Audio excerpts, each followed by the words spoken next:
একটা প্রশ্ন এসেছে যে নামাজে অনেক সময় মাসবুক হয়ে যায়, বাকি নামাজগুলো জামাত শুরু হয়ে গেছে, অত 2-1 রাকাত আমরা পাই নাই, পরবর্তী নামাজগুলো কিভাবে আদায় করব, এবং বিশেষ করে মাগরিবের নামাজে যদি আমরা শেষ রাকাত পাই, পরবর্তী নামাজটা কিভাবে আদায় করব, এই প্রশ্নটার জবাব ইনশাল্লাহ আমরা আজকে দেবো। এখন মাসবুক তো বুঝেন, যারা জামাত শুরু হয়ে গেছে তাদের রাকাত ছুটে গেছে তাদেরকে কি বলা হয়? মাসবুক। বলেন না, কি বলা হয়?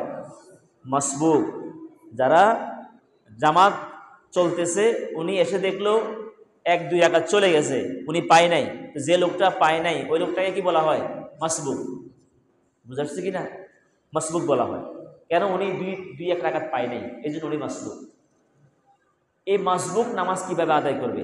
ধরেন ফজরের 2 রাকাত নামাজ, এটা তো সহজ, 1 রাকাত পায় নাই, আরেক রাকাত পাইছে, বাস ইমাম সাহেব সালাম ফিরানোর পরে উনি দাঁড়াই আরেক রাকাত আদায় করবে। এখন কখন দাঁড়াবে? সালাম ফিরানোর পরে। কয় সালাম? কয় সালাম? এখানে সমস্যাটা, আমরা 1 সালাম ফিরাইলেই দাঁড়িয়ে যাই, আমরা 1 সালাম ফিরাইলেই দাঁড়িয়ে যাই। হয়তো অনেকের কাছে নতুন মনে হয়, না ভাই, বিধানটা হচ্ছে ফাইজা সাল্লাম আল ইমামু তাসলিমাতা সানিয়া, যখন দ্বিতীয় সালাম ফিরাবে ফাকাম আল মাসবুক, তখন মাসবুক দাঁড়াবে। সকলে জবাব দেন, যদি আমরা মসজিদে আসি, জামাত শুরু হয়ে গেছে, 1-2 রাকাত পাইলাম না, আমি মাসবুক হয়ে গেলাম, তখন ইমাম সাহেব সালাম ফিরাইলে আমি দাঁড়াবো। বলেন দেখি, কয় সালাম ফিরাইলে দাঁড়াবেন? সকলে বলেন কয় সালাম? মনে থাকবে না? আজকে তো মনে থাকবে তো নাকি? কিন্তু আমরা কখন দাঁড়াই? অধিকাংশ মানুষ 1 সালাম ফিরাইলেই দাঁড়িয়ে যায়। এখন প্রশ্ন হলো, 1 সালাম ফিরাইলে দাঁড়াইলে নামাজটা হবে কিনা? নামাজটা হয়ে যাবে, তবে কাজটা কিনা সঠিক না। নামাজটা আপাতত নামাজটা হয়ে যাবে, তবে কাজটা কিনা সঠিক না। এটা সঠিক নিয়ম না, এটা সুন্নাহ নিয়ম না, সুন্নাহ আদায় হবে না। আমার এখানে মাকরু হচ্ছে বা একটু ত্রুটি হচ্ছে, এই জন্য প্রিয় ভাইয়েরা, যখন মাসবুক হব, 2 সালাম ফিরানোর পরে যে কয় রাকাত ছুটে গেছে, আমরা 2 সালাম ফিরানোর পরে দাঁড়াবো ইনশাল্লাহ। বলেন না? এখন আসেন, যদি আপনি 1 রাকাত নামাজ পান নাই, 2 রাকাত নামাজ, যেমন ফজরের 2 রাকাত নামাজ 1 রাকাত পান নাই, 1 রাকাত পাইছেন, বাস ইমাম সাহেব 2 দিকে সালাম ফিরে তখন দাঁড়াইবেন, দাঁড়াইয়া আপনি বাকি নামাজ আদায় করবেন। বুঝাচ্ছে কি না? এখন প্রশ্ন হলো যে, আপনি যে 2 রাকাত নামাজ 1 রাকাত পান নাই, আপনি তাশাহুদের পরে তো কিছু করা যাবে না। ইমাম সাহেব তো তাশাহুদের পরে তিনি দরুদ শরীফ পড়বে, দোয়া মাসুরা পড়বে, আপনি কতটুকু পড়বেন? তাশাহুদ পর্যন্ত। কি পর্যন্ত? তাশাহুদ পর্যন্ত পড়বেন, এরপর আপনি আর পড়বেন না। আবার কোনো মুস্তাহিদগণ বলেছেন যে সর্বশেষ যে তাশাহুদের অংশটা আপনি এটা বারবার পড়তে পারেন, অসুবিধা নেই, এটা পড়তে পারেন, ঠিক আছে, অসুবিধা নেই, এটা পড়তে পারি আমরা। এরপরে আসেন 4 রাকাত নামাজে, আমরা 2 রাকাত নামাজ বললাম। আর যদি 2 রাকাত নামাজ যদি আপনি 15 রাকাতে না পান, শেষ বৈঠকে পাইছেন, 15 রাকাতে পান নাই, তখন আপনি দাঁড়িয়ে বাস উভয় দিকে সালাম ফেরানোর পরে আপনি দাঁড়িয়ে 2 রাকাত নামাজ আদায় করবেন, শেষ হয়ে গেল। এখন 4 রাকাত নামাজে আপনি পাইছেন 3 রাকাত, 1 রাকাত পান নাই, তখন আপনি ইমাম সাহেব সালাম ফেরানোর পরে দাঁড়িয়ে 1 রাকাত পড়ে ফেলবেন। আর যদি আপনি 2 রাকাত না পান, 2 রাকাত না পাইলে ইমাম সাহেবকে মানে প্রথম বৈঠকে পান আর দাঁড়ানো অবস্থা পান, প্রথম বৈঠকে পান, দাঁড়ানো অবস্থা পান, অসুবিধা নাই। আপনি 2 রাকাত ছুটে গেছে, পরবর্তীতে ইমাম সাহেব সালাম ফেরানোর পরে 2 রাকাত আদায় করলেই হয়ে যাবে। বুঝাচ্ছে কিনা? এবার আপনি ধরেন আপনি 1 রাকাত পাইছেন, কয় রাকাত পাইছেন? 4 রাকাত জোহরের নামাজে বা 4 রাকাত নামাজে 1 রাকাত পাইছেন, ইমাম সাহেব 1 রাকাত পাইছেন, আর রয়েছে কয় রাকাত? এখন আপনি কিভাবে পড়বেন? আপনাকে মিলে প্রথম কথা হচ্ছে জোড়া, মানে 2 রাকাত মিলানো বিধান। কয় রাকাত করে মিলানো বিধান? 2 রাকাত। আপনি তো পাইছেন 1 রাকাত, এখন আরেক রাকাত ফিরে আপনি বসবেন। আপনি শুরু করতে করবেন ইমাম সাহেবের, ধরেন আপনি 1 রাকাত নামাজ পাইছেন, তো জোহরের নামাজ 1 রাকাত পাইলে শেষ রাকাতে আমরা কি পড়ি? সূরা ফাতিহা। বলেন না, কি পড়ি? সূরা ফাতিহা পড়ি। শেষ 2 রাকাত সূরা ফাতিহা পড়ি না? তা আপনি তো শেষ রাকাতটা পাইছেন, আপনি শুরু করবেন কোন রাকাত থেকে? আপনি শুরু করবেন প্রথম রাকাত থেকে। আবার খেয়াল করেন, ধরেন আপনি জোহরের নামাজে, ভাই কথাগুলো কি প্রয়োজনীয় কিনা? আমাদের দরকার হয় না খুব, এই জন্য মনোযোগ দিয়ে শোনেন, কথাগুলো আপনার জবাব দিবেন, তাহলে আমি বুঝবো যে আপনার মাসালা বুঝতেছেন। আপনি ইমাম সাহেবের পিছনে 1 রাকাত নামাজ পাইছেন, বাকি রয়েছে কয় রাকাত? 3 রাকাত। আপনি 3 রাকাত শুরু করবেন কোন দিক দিয়া? শুরু দিক দিয়া। আপনি 1 রাকাত ইমাম সাহেব পাইছেন তো, আপনি দাঁড়াই গেছেন, দাঁড়াইয়া আরেক রাকাত পড়বেন, সূরা ফাতিহা সূরা মিলাইবেন, সূরা মিলাইয়া 1 রাকাত পড়ে আপনি বসে যাবেন। বসলে এবার আপনি কয় রাকাত হয়েছে?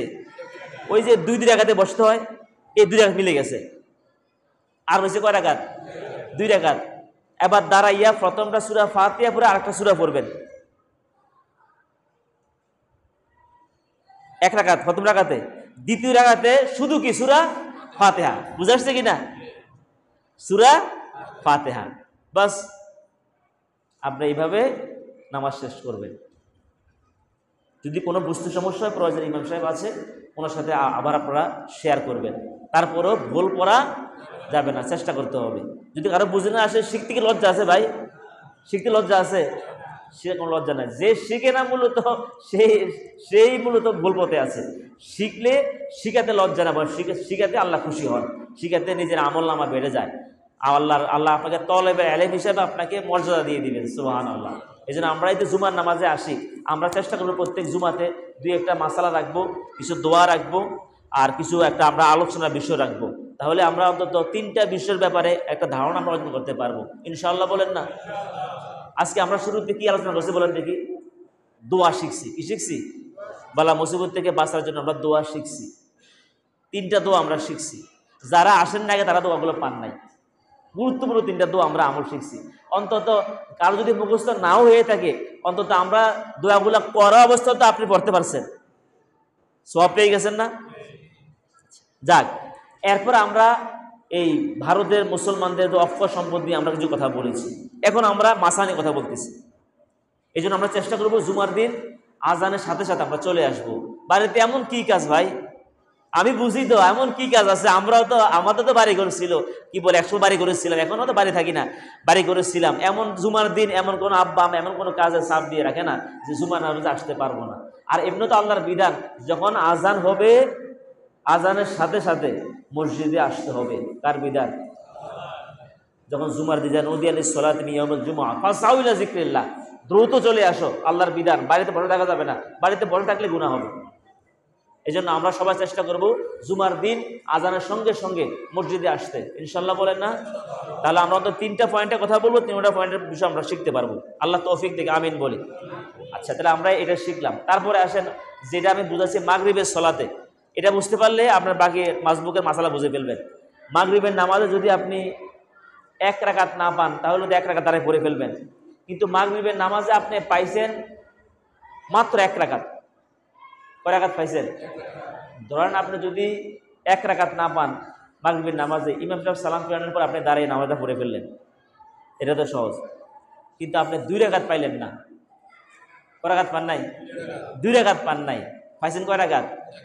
এখানে একটু সমস্যা, আমরা অনেকে বুঝতে এখানে সমস্যাটা খুব খেয়াল করেন। আপনি মাগরিবের নামাজ ইমাম সাহেবের পিছনে কয় রাকাত পাইছেন? 1 রাকাত। আর রয়েছে কয় রাকাত বাকি? 2 রাকাত। এখন 1 রাকাত যে পাইছেন, এখানে 2টা কাইফিয়ত। হয়তো আপনি ইমাম সাহেবকে দ্বিতীয় বৈঠক, প্রথম বৈঠকে পাইছেন, প্রথম 2 রাকাতের পরে বসে না মাগরিবের নামাজে, আপনি বৈঠকে পাইছেন, তারপরে দাঁড়াইছেন ইমাম সাহেবের সাথে, তাও তো 1 রাকাতে। অথবা ইমাম সাহেব প্রথম বৈঠক থেকে দাঁড়াই গেছে, ইমাম সাহেব দাঁড়ানোর অবস্থা আছে, আপনি পাইছেন, তাও তো কয় রাকাত? 1 রাকাত। এখন আপনি বাকি নামাজটা কিভাবে সমাধা করবেন, এই প্রশ্নটা মূলত এখানে করা হয়েছে। খুব খেয়াল করেন। যদি আপনি আগে একটা হাদিস বলি, একটা হাদিস থেকে বর্ণনা পাওয়া যায় যে আদ্রাকা মাসরুক ও জুন্দু রাকাআতান ফিল মাগরিবে, মাগরিবের নামাজে মাসরুর এবং জুন্দুব 2জন সাহাবী। কয়জন সাহাবী? 2জন সাহাবী। তারা মাগরিবের নামাজে গিয়া 1 রাকাত পাইছে। কয় রাকাত পাইছে? 1 রাকাত পাইছে। 1 রাকাত পাওয়ার পরে এবার ইমাম সাহেব সালাম ফিরাইছে, ফাকামা মাসরুক দাঁড়াইলেন, সাহাবী মাসরুক দাঁড়াইলেন।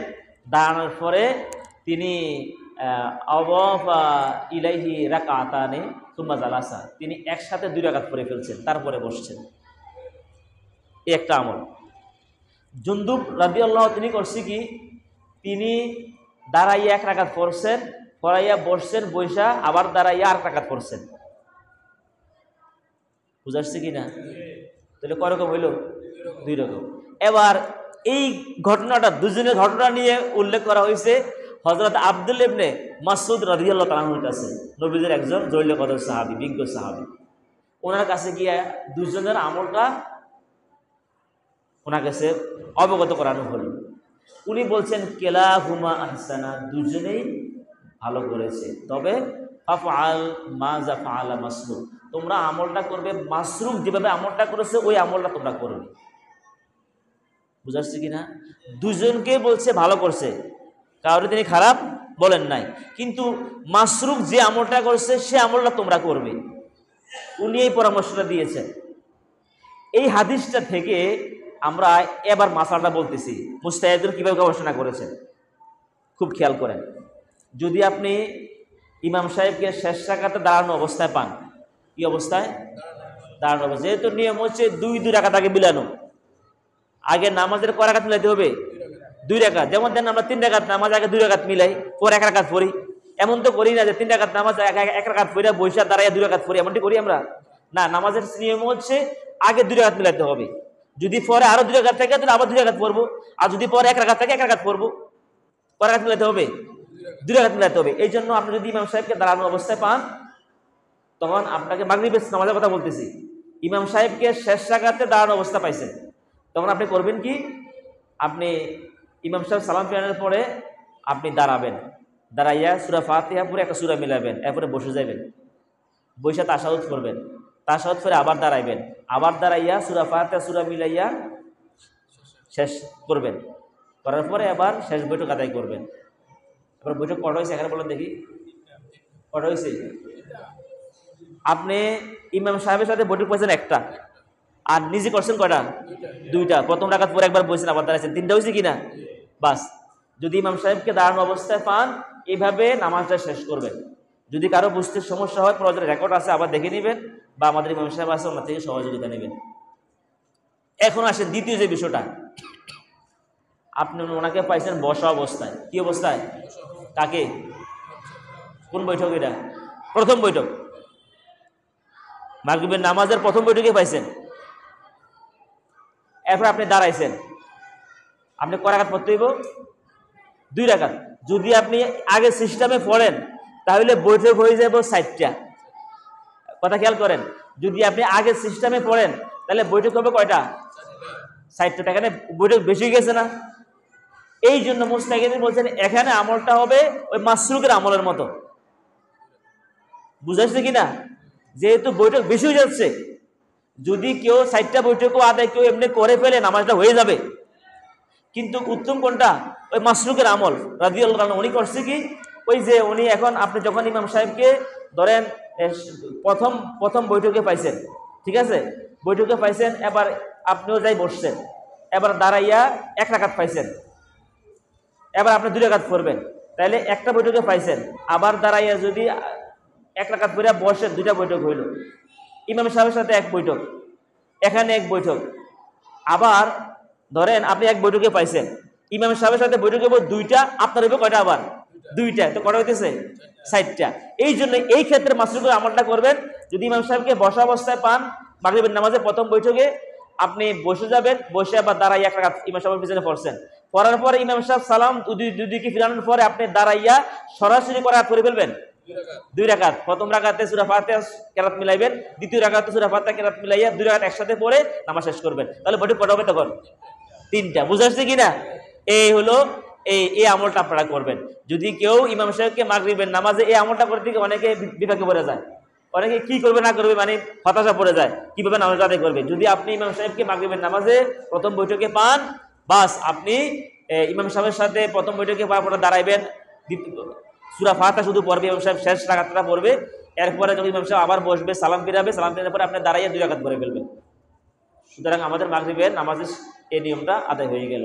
আর যদি দাঁড়ানো অবস্থায় পান তাহলে নিজে একটা মধ্যখানে বৈঠক করবেন। কি অবস্থা পেলে? শেষ রাকাতে দাঁড়ানো অবস্থায় পেলে। যারা যারা বুঝতে পারেন নাই, প্রয়োজনে যারা বুঝছেন ওদের সহযোগিতা নেবেন, অথবা রেকর্ড আছে রেকর্ডটা বারবার দেখে নেবেন। আল্লাহ তাআলা আমাদেরকে সহি শুদ্ধভাবে সালাত আদায় করার তৌফিক দান করুক, আমিন বলি।